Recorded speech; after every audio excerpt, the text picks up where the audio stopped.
అమ్మా భవాని లోకాల నేలే ఓంకార రూపమమ్మా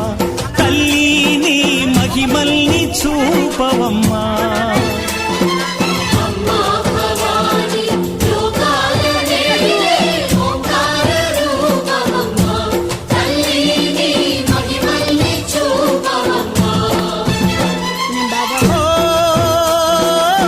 సృష్టికే దీపమా శక్తికే మూలమా సింహరథమే నీదమ్మా అమ్మ దుర్గమ్మ భక్తులను దీవించుమా